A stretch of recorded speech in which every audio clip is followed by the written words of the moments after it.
Hello students, welcome to Beta Maths Academy. Myself Rahul Sharma. और आज हम फिज़िक्स के बीएससी सेमेस्टर सेकंड के ऑसिलेशन ऑन वेव पार्ट को हम पढ़ने वाले हैं, जिसमें यूनिट फर्स्ट में हम पढ़ेंगे मेनली ऑसिलेशन के बारे में, जिसमें रहेगा motion, oscillatory motion, periodic motion, और हम फर्दर उसके आगे सिंपल हार्मोनिक मोशन है, सरल आवर्त गति जिसे हम बोलते हैं, उसको हम आगे पढ़ेंगे। तो हम स्टार्ट करते हैं हमारे ऑसिलेशन वेव के यूनिट फर्स्ट, जिसमें हम सबसे पहले पढ़ेंगे पीरियोडिक मोशन के बारे में। तो हम जैसे पीरियोडिक मोशन हम पढ़ेंगे oscillation oscillation and waves. Oscillation and wave हम पढ़ेंगे।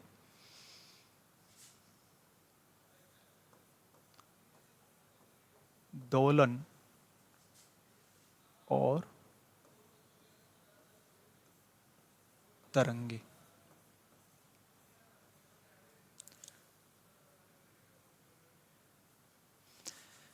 तो हमारा जो सेमेस्टर सेकंड का ऑसिलेशन ऑन वेव रहने वाला है, इसमें हम सबसे पहले पढ़ेंगे यूनिट फर्स्ट में पीरियोडिक मोशन। पीरियोडिक मोशन जिसे हम बोलते हैं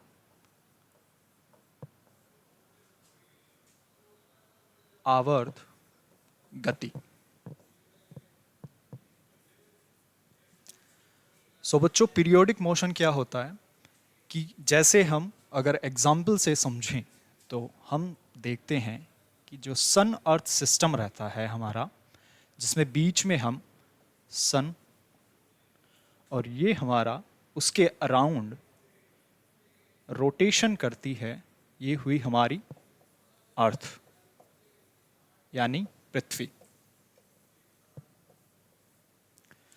तो जब सन के अराउंड ये जो अर्थ है वह रोटेशन करती है, तो इसको एक चक्कर पूरा करने में, जैसे एक चक्कर पूरा करने में जब अर्थ करती है सन के अराउंड, तो हमको पता है कि 365 दिन और कुछ 6 घंटे लगते हैं। तो ऐसा नहीं हो सकता कि एक चक्कर पूरा करने में जो अर्थ है वो 365 दिन और ऑलमोस्ट 6 घंटे लेती है, नेक्स्ट जो चक्कर पूरा करेगी वो 360 दिन में। ऐसा नहीं होगा कि 360 दिन में ये जो अर्थ है वह सन के अराउंड एक चक्कर पूरा कर दे। 365 दिन और 6 घंटे ही इसको लगेंगे। तो हम ये बोल सकते हैं periodic motion a type of motion where its repeats itself through regular interval of time।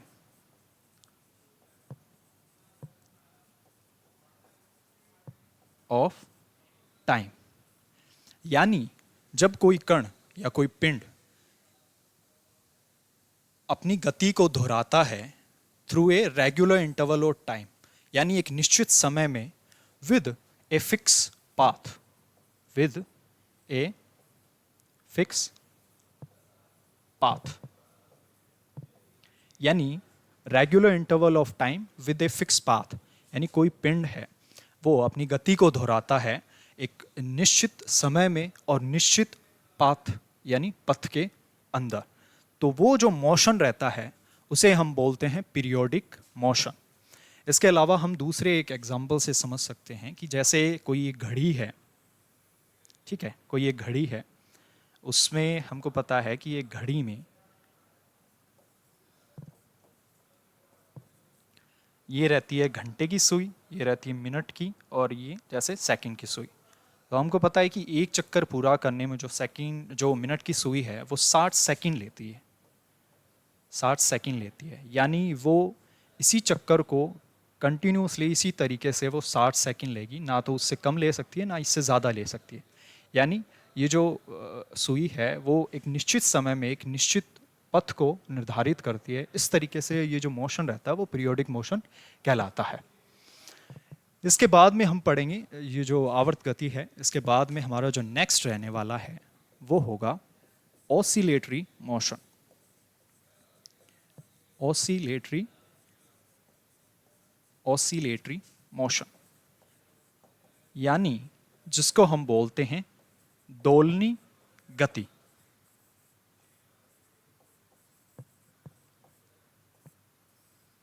अब दोलनी गति क्या होती है, ऑसिलेटरी मोशन क्या रहता है कि when A particle any object, जैसे कि हम एक एग्जाम्पल के थ्रू देखते हैं, ये एक सरल लोलक है जिसको हम सिंपल पेंडुलम कहते हैं। व्हेन ए पार्टिकल या और any object it's move back and fourth, it means back and forth from its stable or equilibrium condition or a fixed point, then this kind of motion is called oscillatory motion। यानी किसी निश्चित बिंदु के respect में जब कोई कण किसी फिक्स कंडीशन में, फिक्स पॉइंट के अकॉर्डिंग जब ये कण इधर उधर या आगे पीछे अपनी गति को दोहराता है, ये इक्विलिब्रियम और स्टेबल पॉइंट कहलाएगा। स्टेबल पॉइंट हम इसे कहेंगे, और ये जो गति है वो कहलाएगी ऑसिलेटरी मोशन। इसका एग्जाम्पल हमने देखा, ये है सरल लोलक, या हम बोल सकते हैं इसको सिंपल पेंडुलम।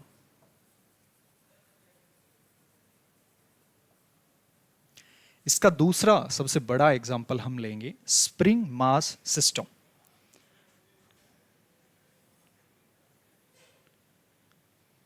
जैसे कि ये कोई एक तरीके से एक कोऑर्डिनेट है, हमने यहाँ पे किसी स्प्रिंग को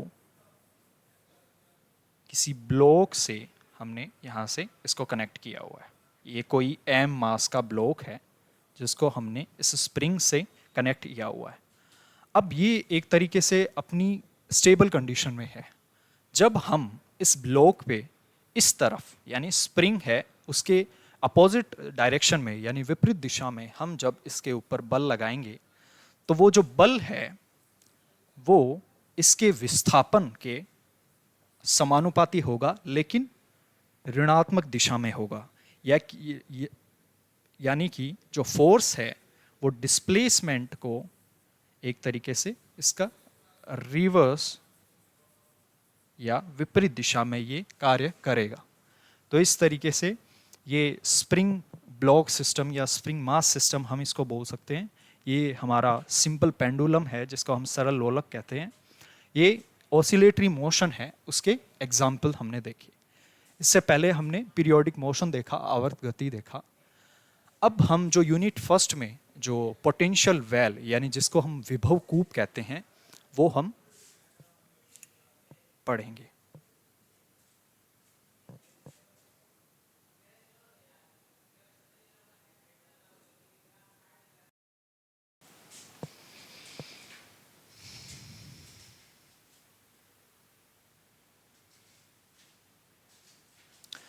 तो जो हमारा इस यूनिट में नेक्स्ट जो रहेगा वो है विभव कूप के बारे में हम पढ़ने वाले हैं। विभव कूप, विभव कूप जिसको हम पोटेंशियल वेल बोलते हैं। विभव कूप। अब बच्चों, हम अगर विभव कूप के बारे में जनरली अगर हम देखें तो कुछ इस तरीके का विभव कूप रहता है। अब ये कंडीशन वाइज हम किसी भी तरीके से शेप में ले सकते हैं, ठीक है, लेकिन कुछ जनरली कुछ इस तरीके का ये पोटेंशियल वेल रहता है। हम इसको ए और बी पॉइंट से हम इसको शो कर सकते हैं। तो विभव कूप में हम देखते हैं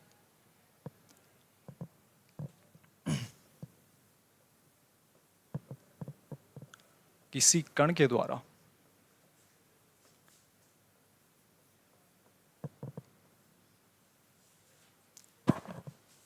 किसी कण के द्वारा न्यूनतम स्थितिज ऊर्जा।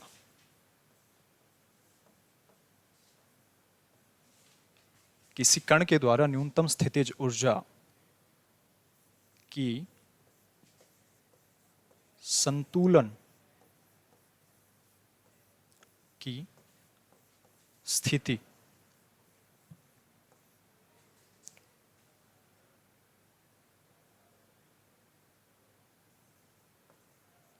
में इधर उधर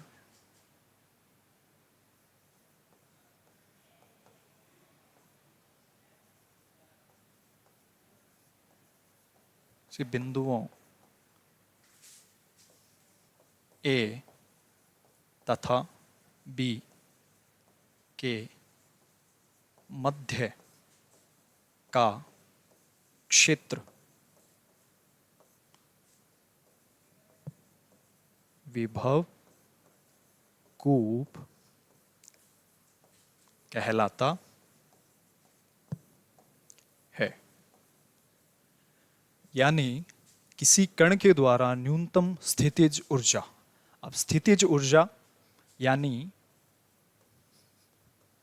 मिनिमम पोटेंशियल एनर्जी। पोटेंशियल पढ़ने से पहले पोटेंशियल और जो काइनेटिक पोटेंशियल एनर्जी और जो काइनेटिक एनर्जी रहती है वो कुछ इस तरीके से रहती है कि पोटेंशियल एनर्जी वो एनर्जी है जब कोई भी जो पार्टिकल है वो अपनी स्टेबल कंडीशन में रहता है, ठीक है, यानी वो किसी भी तरीके से मोशन नहीं कर रहा होता है। और काइनेटिक एनर्जी वो एनर्जी रहती है जब जो पार्टिकल रहता है, जो सिस्टम रहता है, वो मोशन में रहता है, ठीक है, यानी गतिज ऊर्जा जिसमें गतिमान रहता है पिंड, और जो स्थितिज ऊर्जा है वो उसमें एक स्टेबल कंडीशन, ठीक है, उसमें ये रहता है। तो जो विभव कूप है, पोटेंशियल वेल है, उसमें कुछ इस तरीके से है, इसको हम डिफाइन कर रहे हैं कि किसी कण के द्वारा न्यूनतम स्थितिज ऊर्जा की संतुलन की स्थिति में इधर उधर किन्हीं दो बिंदुओं के बीच के मध्य का क्षेत्र कहलाता है विभव कूप, यानी पोटेंशियल वेल। यानी ये ए बिंदु यहां से, और ये है बी बिंदु, और ये है कुछ एक पोटेंशियल वेल। यहां पे जो स्थितिज ऊर्जा होगी, स्थितिज ऊर्जा को हम U से रिप्रेजेंट कर रहे हैं, जनरली इसको U या V से भी रिप्रेजेंट कर सकते हैं हम। स्थितिज ऊर्जा ये U से हम रिप्रेजेंट कर रहे हैं। तो ये वाला जो है ये है स्टेबल कंडीशन, या हम बोल सकते हैं U मिनिमम, यानी इस जो कंडीशन में स्थितिज ऊर्जा है वो न्यूनतम रहने वाली है, और धीरे धीरे जिस तरीके से हम ऊपर जाएंगे ये कंडीशन है, वहाँ पे जो स्थितिज ऊर्जा है वो मैक्सिमम रहने वाली है। तो इस तरीके से जब कोई कण इस क्षेत्र में इधर उधर या आगे पीछे, या हम बोल सकते हैं बैक एंड फोर्थ, ये जब अपनी मोशन या कंडीशन को रिपीट करता है तो उस कंडीशन में जो क्षेत्र है वो विभव कूप कहलाता है, और विभव कूप में ये पार्टिकल है, ये एक तरीके से मोशन करता है मिनिमम जो पोटेंशियल एनर्जी है उसके साथ। अब हम पढ़ेंगे इसी में विभव कूप में, वो होगी हमारी बंधन ऊर्जा, यानी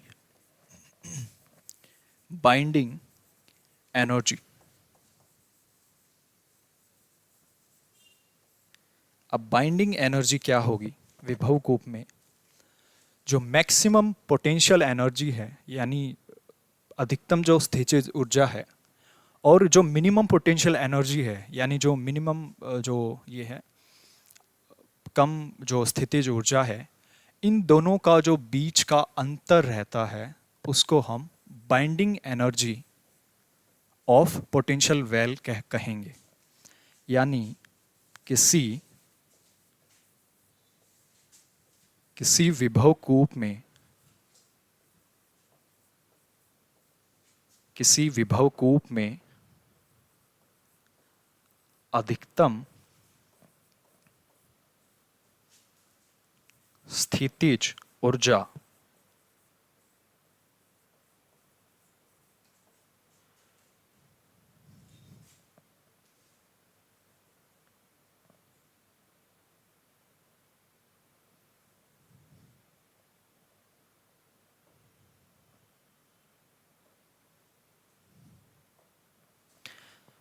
किसी विभव कूप में अधिकतम स्थितिज ऊर्जा और न्यूनतम स्थितिज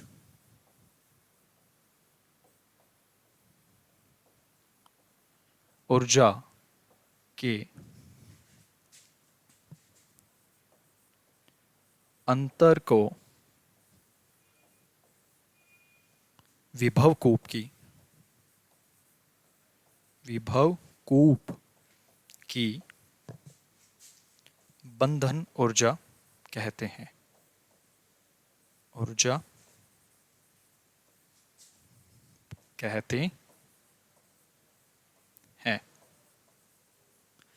यानी the difference in a potential well, the difference between maximum potential energy and minimum potential energy, and that kind of difference are called the binding energy of potential well. ठीक है, तो इस तरीके से जो U मैक्सिमम और जो U minimum है, इन दोनों के बीच का जो डिफरेंस है वो कहलाएगा बंधन ऊर्जा। अगर हम इसका फॉर्मूला देखें तो कुछ U maximum minus U minimum, जिसको हम डेल U करके भी रिप्रेजेंट कर सकते हैं।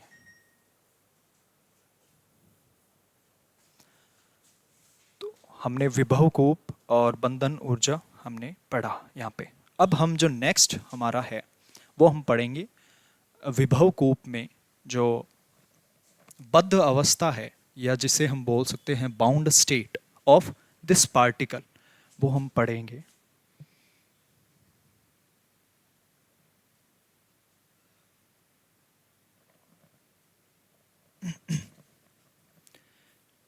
नेक्स्ट जो हमारा है विभव कूप में वो है बद्ध अवस्था, या जिसे हम बोलते हैं बाउंड स्टेट।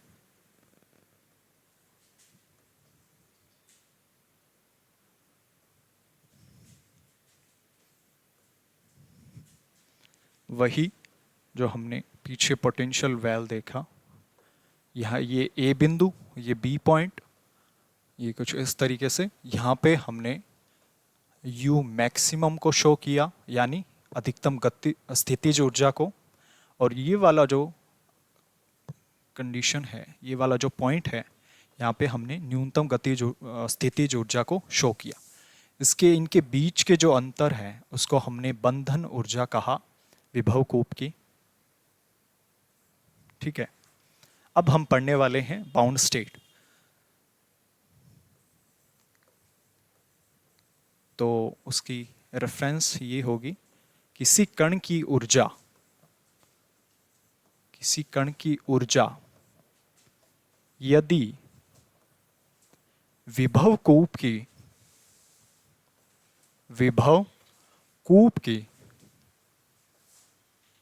बंधन ऊर्जा से कम हो तो इस स्थिति में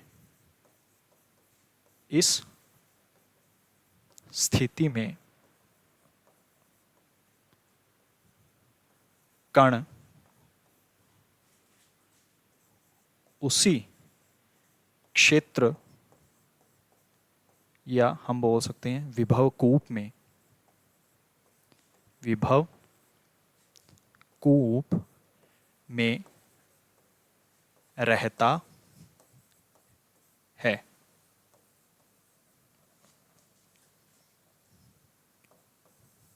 कण की इस अवस्था को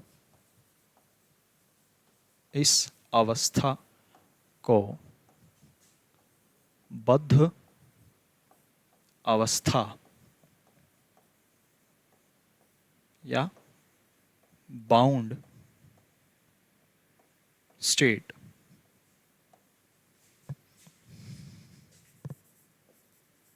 कहते हैं। यानी किसी कण की ऊर्जा, जैसे जो कण हमने माना जो ए बी रीजन या इस क्षेत्र के बीच में गति कर रहा है, इसकी ऊर्जा अगर जो बंधन ऊर्जा है जिसको हमने difference of maximum potential energy and minimum potential energy के रूप में हमने लिया, यदि इस कण की ऊर्जा विभव कूप की बंधन ऊर्जा से कम हो तो इस कंडीशन में ये जो पार्टिकल है वो सिर्फ इसी रीजन में मूव करता है, यानी इससे बाहर नहीं जा सकता, सिर्फ इसी रीजन में वो मूव कर सकता है, या तो वो इधर या फिर वो इधर मूव करेगा इसी रीजन में। तो कण की इस अवस्था को बद्ध अवस्था कहते हैं, या हम बोल सकते हैं bound state of potential well of this particle. तो इस तरीके से ये हमारा बाउंड स्टेट है। अब जो हम नेक्स्ट पढ़ेंगे, हमने विभव कूप और विभव कूप की बंधन ऊर्जा, विभव कूप की बाउंड स्टेट या बद्ध अवस्था के बारे में हमने पढ़ा। नेक्स्ट जो हमारा होगा वो है oscillatory motion in potential well, यानी विभव कूप की दोलनी गति के बारे में हम पढ़ेंगे। यानी the oscillatory motion in potential well.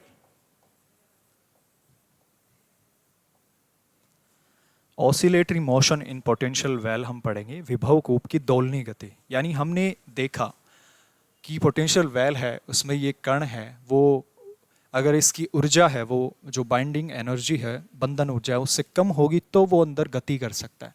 लेकिन किस तरीके की ये मोशन होगा, किस तरीके की ये गति होगी, वो हम इसको प्रूफ करेंगे। ठीक है, एक तरीके से प्रूफ करेंगे हम कि किस तरीके से ये ऑसिलेटरी मोशन करता है, किस शेप में इसका जो कर्व है वो हमने एज ए स्क्वायर की तरह इस तरीके से हमने माना, वो किस में उसका जो रियल शेप है वो किस तरीके से होगा, किस तरीके से वो ऑसिलेटरी मोशन करेगा। तो वो हम इस टॉपिक में इसको प्रूव करके बताएंगे। सबसे पहले हम माना स्थितिज ऊर्जा U। हमने स्थितिज ऊर्जा U मानी, जो हमने पहले भी हमने शो किया पीछे।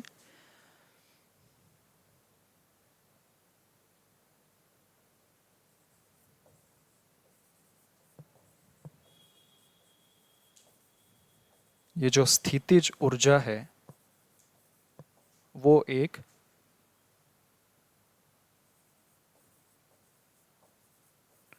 निश्चित फलन होगा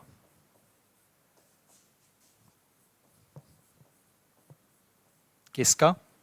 स्थिति का। यानी this potential energy in potential well, this is the continuous निश्चित और निरंतर हम बोल सकते हैं, this is the continuous function of स्थिति यानी पोजीशन।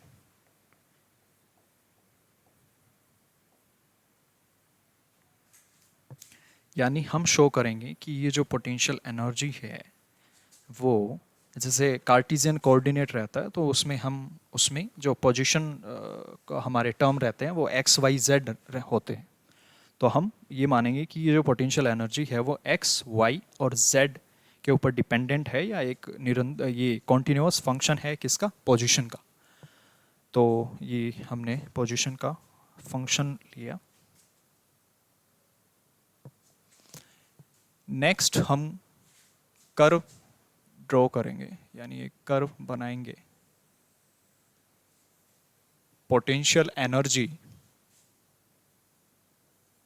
और पोजीशन, यानी जिसका हमने इसका फंक्शन माना है पोटेंशियल एनर्जी को, पोटेंशियल एनर्जी और पोजीशन कोऑर्डिनेट हमने x लिया है। तो हम स्थितिज ऊर्जा और x के बीच में जो स्थिति निर्देशांक है उसके बीच में हम ये कर्व ड्रॉ करते हैं।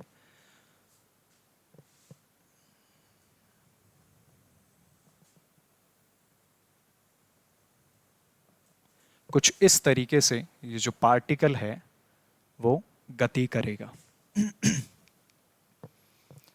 तो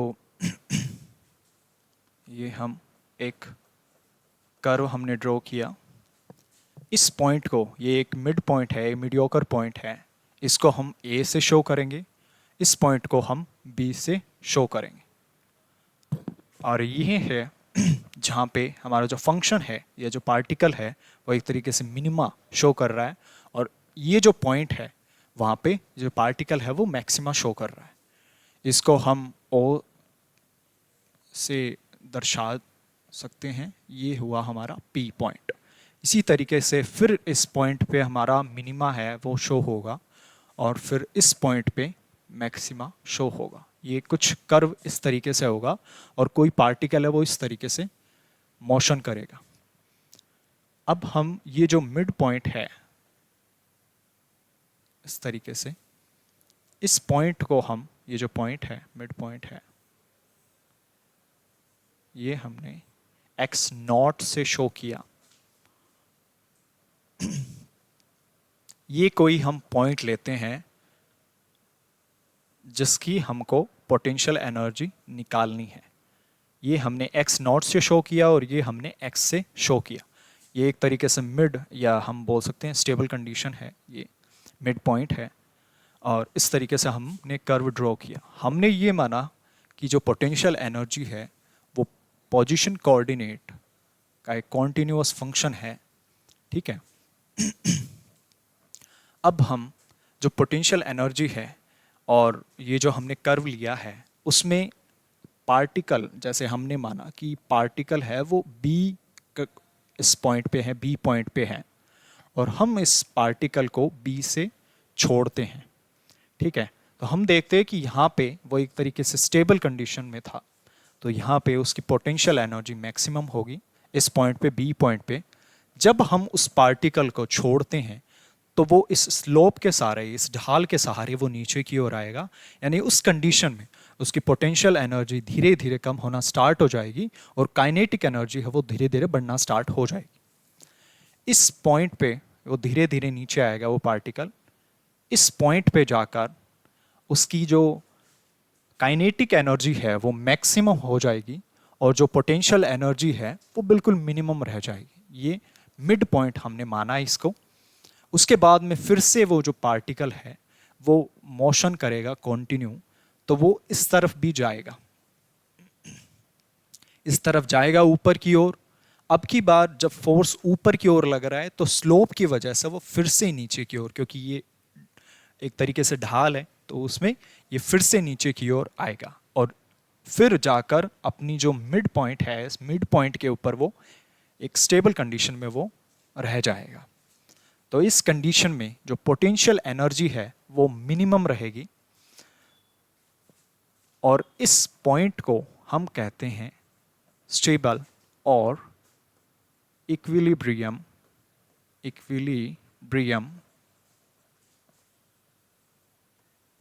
पॉइंट और state.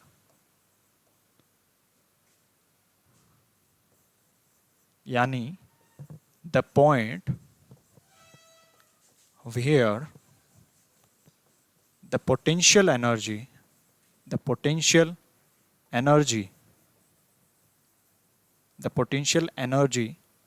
will be minimum,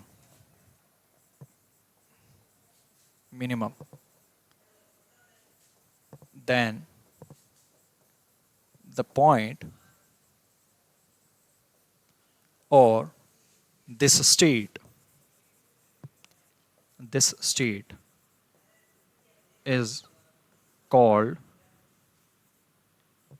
equilibrium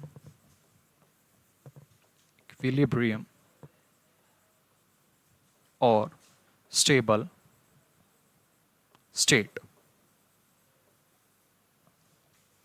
यानी ये जो पॉइंट है जहाँ पे जो पोटेंशियल एनर्जी है, जो स्थितिज ऊर्जा है, वो कम होगी, वो निम्नतम होगी, न्यूनतम होगी, उस कंडीशन को या उस पॉइंट को, उस फिक्स पॉइंट को हम बोलेंगे इक्विलिब्रियम और स्टेबल पॉइंट, और उस कंडीशन या उस स्टेट को हम बोलेंगे इक्विलिब्रियम और स्टेबल स्टेट। तो इस तरीके से हमने स्टेबल और इक्विलिब्रियम पॉइंट हमने ये शो किया। तो आगे हम इस कर्व में जो हमारा पार्टिकल था, जो कंटिन्यू यहाँ पे मूव कर रहा है, मोशन में है, हम x नॉट और इस पॉइंट x से लेकर हम इसके बीच में जितने भी पॉइंट है उसकी हम पोटेंशियल एनर्जी निकालेंगे। पोटेंशियल एनर्जी निकालने के लिए हमको सारे जितने भी पॉइंट है, ये पॉइंट हुआ, ये पॉइंट हुआ, ये पॉइंट हुआ, ये पॉइंट हुआ, हर पॉइंट पे हमको डिफ्रेंशिएशन करना होगा उसका, और जितने भी पॉइंट के ऊपर हम पोटेंशियल एनर्जी निकालेंगे हम डिफ्रेंशिएशन करेंगे उसका, एक तरीके से पार्शियल डिफ्रेंशिएशन करेंगे और उसका सम करेंगे। अब हम सम करने के बाद में जो हमारा टर्म रहता है वो रहता है टेलर सीरीज एक्सपेंशन। यानी हम सीधा टेलर सीरीज एक्सपेंशन की मदद से हम ये जितने भी पॉइंट है उनके ऊपर हम स्थितिज ऊर्जा निकाल सकते हैं। यानी जितना भी डिफरेंशिएशन हमने, जिन टर्म को डिफरेंशिएट किया, पार्शियल डिफरेंशिएट करने के बाद में हमने उनका सम लिया, यानी हमने इन सभी को जोड़ा, जोड़ने के बाद में जो हमारा टर्म आएगा वो टेलर सीरीज एक्सपेंशन होगा। टेलर सीरीज एक्सपेंशन हम यूज में लेंगे पोटेंशियल एनर्जी के टर्म के लिए। तो इस तरीके से हम पोटेंशियल एनर्जी है उसको हम यहाँ पे हमने स्टार्टिंग में पोटेंशियल एनर्जी को x, y और z तीनों फॉर्म में हमने जो पोजीशन कोऑर्डिनेट है उनके टर्म में हमने इसको कॉन्टिन्यूअस फंक्शन लिया।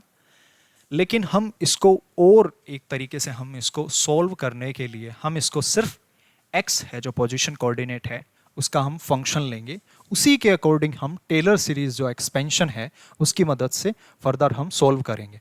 और बाद में हमको ये पता चलेगा कि ये जो कण है या ये जो पिंड है, ठीक है, वो इस विभव कूप में किस तरीके का मोशन करेगा। ये जो हमारा पाथ होगा वो होगा पैराबोलिक पाथ, ठीक है, जिसको हम परवलयाकार बोलेंगे,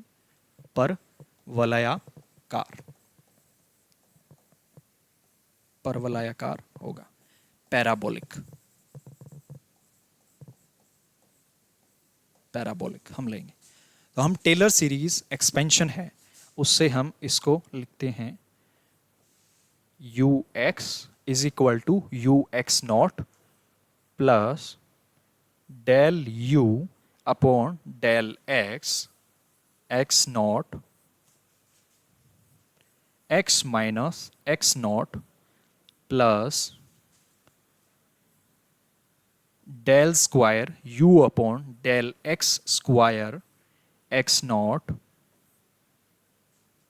x माइनस x नॉट का होल स्क्वायर अपॉन 2 फैक्टोरियल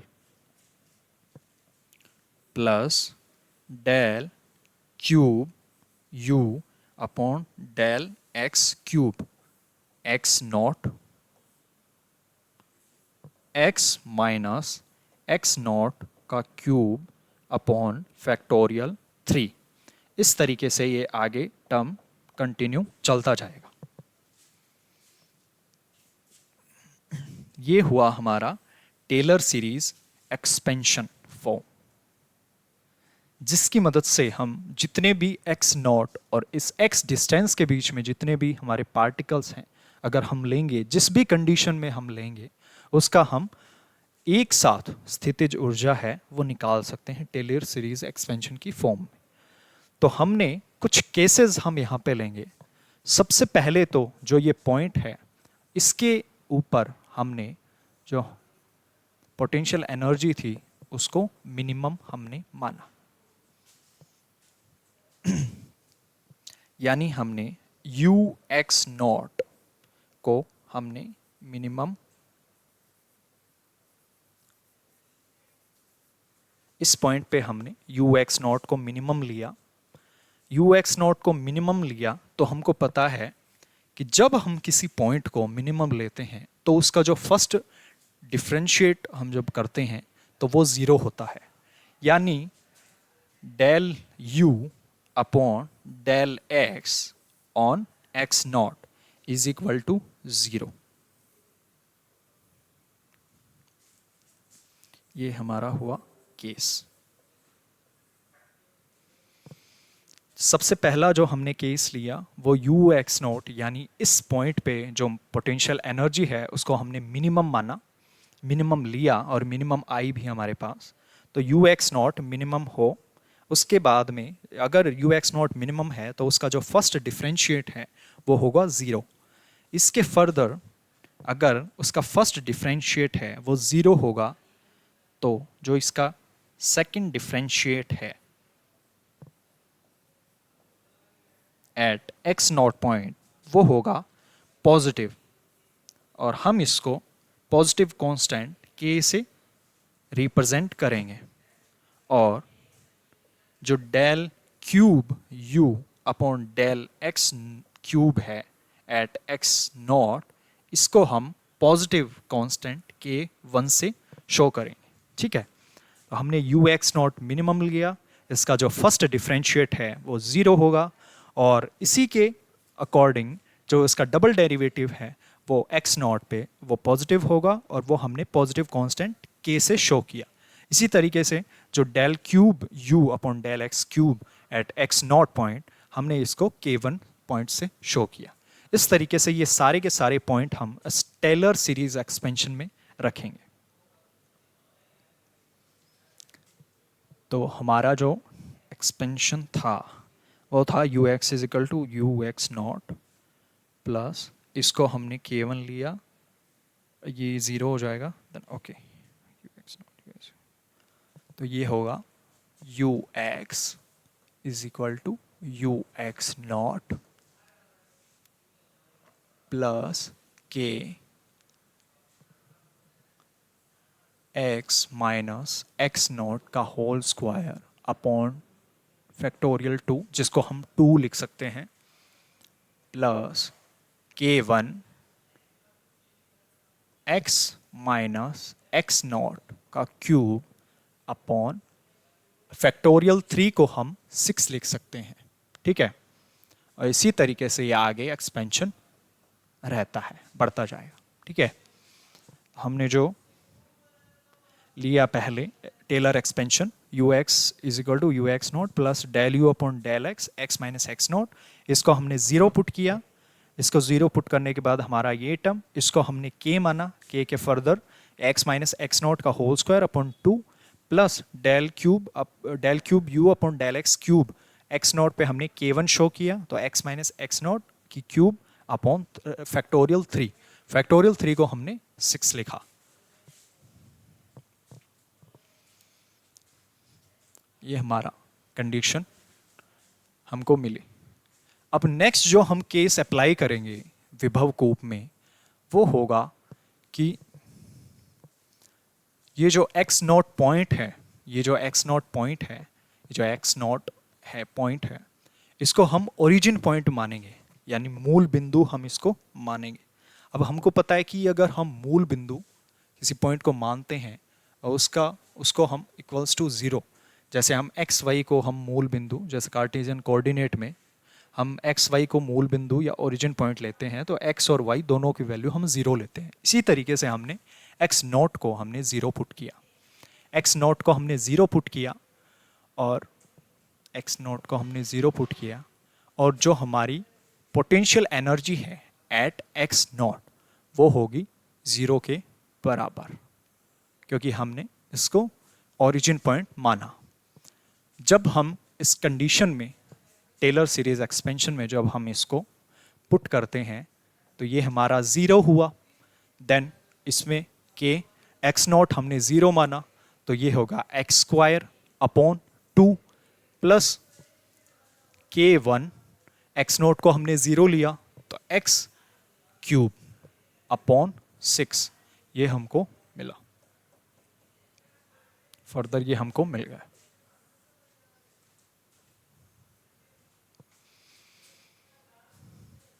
अब हम यहां पे फोर्स को शो करेंगे। फोर्स शो करेंगे। ये जो पार्टिकल है जब हम इसको ऊपर ले जाएंगे तो एक तरीके से ये जब हम इसको ऊपर खींचेंगे यहाँ पे तो फिर से ये नीचे की ओर आएगा, मतलब ये जो पार्टिकल है इसके ऊपर फोर्स लगेगा। ठीक है, बल है वो कार्यरत होगा जो इसको अपोज करेगा। एक तरीके से इसका जो मोशन है हमने ऊपर की ओर खींचा, लेकिन छोड़ने के बाद में उस फोर्स की वजह से या उस रिस्टोरिंग फोर्स की वजह से ये फिर से नीचे आने की कोशिश करेगा और थोड़ी देर के बाद में ये अपनी स्टेबल कंडीशन में आ जाएगा, जिसको हमने स्टेबल और इक्विलिब्रियम पॉइंट या स्टेबल और इक्विलिब्रियम स्टेट से हमने शो किया। जिस पॉइंट पे हमने पोटेंशियल एनर्जी है उसको 0 पुट किया। ये मिनिमम था और ये इस तरीके से। तो जो फोर्स है उसकी वैल्यू होगी माइनस डेल यू। ये जो डेल है ये है ये जो डेल है वो है ग्रेडियंट। और ये क्या होता है, एक वेक्टर ऑपरेटर होता है। वेक्टर क्वांटिटी नहीं होता, वेक्टर ऑपरेटर होता है, जो जनरली हम स्केलर फंक्शन के ऊपर इसको यूज करते हैं। और इसकी जो वैल्यू रहती है वो रहती है del upon del x i cap plus del upon del y j cap plus del upon del z k cap. ये इसका फॉर्मूला होगा। अब हम इस ग्रेडियंट को, इस जो पोटेंशियल एनर्जी जिसको हमने टेलर सीरीज एक्सपेंशन से हमने इसको निकाला, अब हम यहाँ पे इसका मान रखेंगे और हम फोर्स निकालेंगे, यानी जो बल है, कार्यरत बल है उस कण के ऊपर, उसको हम निकालेंगे। तो हमारा जो F है वो आ जाएगा, सबसे पहले तो ये होगा minus i cap del u upon del x plus j cap del u upon del y plus k cap del u upon del z. I cap del u upon del x plus j cap del u upon del y plus k cap del u upon del z. लेकिन हमने जो potential energy है उसको x coordinate में हमने x जो function है उसमें शो किया, तो हम सिर्फ ये वाला जो पार्ट है हमारे पास रहेगा, बाकी है वो वाई वाला और जेड वाला, ये जो टर्म है ये कैंसिल हो जाएगा। तो हम एफ एक्स ये होगा हमारे पास del u upon del x. Force on x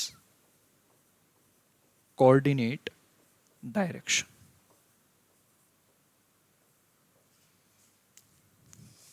अब जो ये u है, जो पोटेंशियल एनर्जी का जो टर्म है वो हम फोर्स में रखेंगे।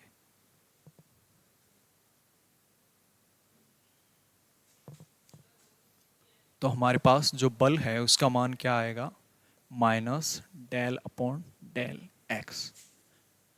हमारे पास जो पोटेंशियल एनर्जी थी वो थी के एक्स स्क्वायर बाई 2 प्लस के 1 एक्स क्यूब बाई 6, यानी के एक्स स्क्वायर बाई 2 प्लस के 1 एक्स क्यूब अपॉन 6। ये थी। अब हम इसको डिफ्रेंशिएट करेंगे तो ये आ जाएगा। सबसे पहले हम इसको पार्शली इसके ऊपर डिफ्रेंशिएट करेंगे और ये एक्स स्क्वायर 2x बनेगा, 2 से 2 कैंसिल हो जाएगा और हमारे पास आ जाएगा के एक्स, क्योंकि इस माइनस की वजह से इसका टर्म माइनस में आ जाएगा। ये प्लस में, ये भी माइनस में आएगा। x की क्यूब है उसका डिफ्रेंशिएट 3x स्क्वायर होगा, 3 से ये 6 कैंसिल हो जाएगा, हमारे पास आएगा -1/2 k1 x स्क्वायर प्लस ये जो भी है प्लस ये चलता रहेगा, तो इसी तरीके से माइनस चलता रहेगा आगे। ये हमारे पास हुआ फोर्स की वैल्यू। अब हम नेक्स्ट केस जो हम लेंगे, ये लास्ट केस है इस टॉपिक में, ये हम लेंगे the value of x taking very small. So higher value of this term will be neglected. यानी हमने जो x है, हमने x है उसको स्मॉल यानी बहुत छोटा माना, और जो हमने जितने भी इसके हायर वैल्यूज़ के जो टर्म थे वो सारे के सारे नेगलेक्ट हमने किए और वो सारे के सारे ज़ीरो हो जाएंगे एक तरीके से। तो इस kx के वैल्यू को छोड़कर जितने भी बाकी टर्म है वो हमने नेगलेक्ट किए। नेगलेक्ट करने के बाद में जो हमारा फोर्स की वैल्यू हमारे पास आएगी Fx is equal to -kx। और जो ये फोर्स है वो किसके ऊपर डिपेंडेंट है? ये डिपेंडेंट है किसके ऊपर? पोटेंशियल एनर्जी के ऊपर।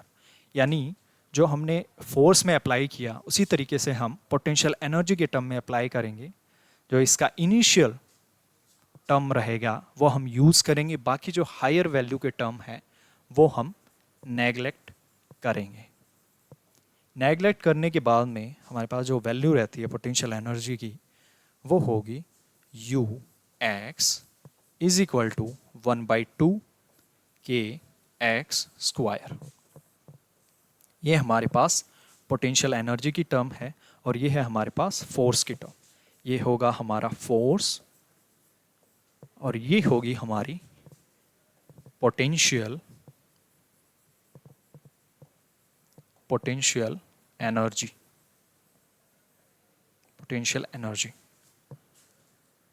और यही दोनों टर्म हैं, यही दोनों जो फोर्स है जिसकी वैल्यू है -kx और जो पोटेंशियल एनर्जी है जिसकी वैल्यू है 1/2 kx स्क्वायर, यही दोनों एप्लीकेशन हम यूज़ में लेंगे जो किसके होते हैं? ऑफ सिंपल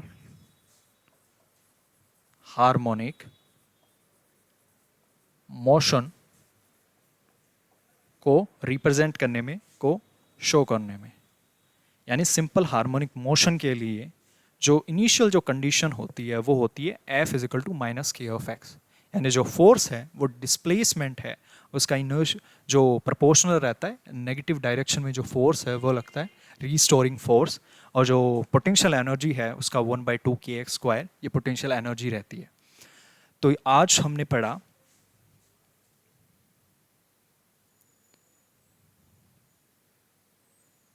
सबसे पहले हमने ऑसिलेशन और वेव स्टार्ट किया, पीरियोडिक मोशन हमने पढ़ा, देन हमने ऑसिलेटरी मोशन पढ़ा, उसके बाद में हमने विभव को पोटेंशियल वेल के बारे में पढ़ा, जिसमें ये जो पॉइंट है वो अपनी एक फिक्स कंडीशन से इधर उधर ये रोटेट करता है, ये अपनी जो मोशन है उसका रिपीट करता है, ठीक है, एक फिक्स पॉइंट के एक तरीके से अंडर। और इस रीजन को, जो ये रीजन है उसको हम पोटेंशियल वेल कहेंगे। और यहाँ पे इस वाली कंडीशन में, इस वाले पॉइंट पे जो स्थितिज ऊर्जा है, पोटेंशियल एनर्जी है वो मिनिमम रहेगी, ऊपर ये मैक्सिमम रहेगी। इन दोनों के बीच के जो डिफरेंस है उसको हम बाइंडिंग एनर्जी कहेंगे। और जब ये जो बाइंडिंग एनर्जी है उसकी वैल्यू, जो कण है, जो हमने माना पार्टिकल है, उसकी एनर्जी अगर कम होगी बाइंडिंग एनर्जी से, तो उस कंडीशन में ये जो पार्टिकल है वो ये सिर्फ इस रीजन में ही मोशन करेगा, इधर उधर जाएगा, इसके बाहर नहीं जा सकता। इस कंडीशन को, इस स्टेट को हम बद्ध अवस्था या बाउंड स्टेट कहेंगे। उसके बाद में हमने oscillatory motion of potential well देखा, जिसमें हमने सबसे पहले यू है, पोटेंशियल वेल है, जो पोटेंशियल एनर्जी है उसको कॉन्टिन्यूस फंक्शन माना एक्स वाई जेड के टर्म में। उसके बाद में हमने इस कर्व से शो किया, जिसमें हमने पोटेंशियल वेल को, पोटेंशियल एनर्जी को पोटेंशियल वेल में सिर्फ एक्स का फंक्शन माना। हमने ये कर्व ड्रॉ किया और इस कर्व में हमको जो एफ की वैल्यू माइनस के एक्स मिली और जो पोटेंशियल एनर्जी की वैल्यू 1/2 के एक्स स्क्वायर मिली, ये शो करती है कि ये जो पार्टिकल है वो अपनी मीन या स्टेबल जो इक्विलिब्रियम कंडीशन है उसके फर्दर बैक एंड फोर्थ वो मूव करेगा, और ये जो पाथ है वो होगा एक पैराबोलिक या परवलयाकार पथ होगा ये, जिसके अकॉर्डिंग ये मूव करेगा। इसकी जो फोर्स है वो हमने, इसके जो पोटेंशियल एनर्जी है उसको टेलर सीरीज एक्सपेंशन से हमने एक्सपेंड किया।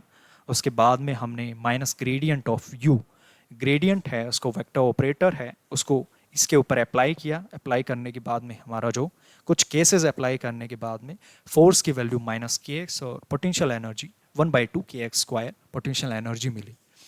आगे हम सिंपल हार्मोनिक मोशन पढ़ेंगे, उसकी डिफरेंशियल इक्वेशन पढ़ेंगे, उसकी जो काइनेटिक एनर्जी और जो पोटेंशियल एनर्जी है सिंपल हार्मोनिक केस में वो पढ़ेंगे, इसका जो टाइम पीरियड है वो पढ़ेंगे, और फर्दर जो सिंपल हार्मोनिक मोशन के एग्जाम्पल है उनके बारे में हम नेक्स्ट क्लास में पढ़ेंगे। Thank you so much.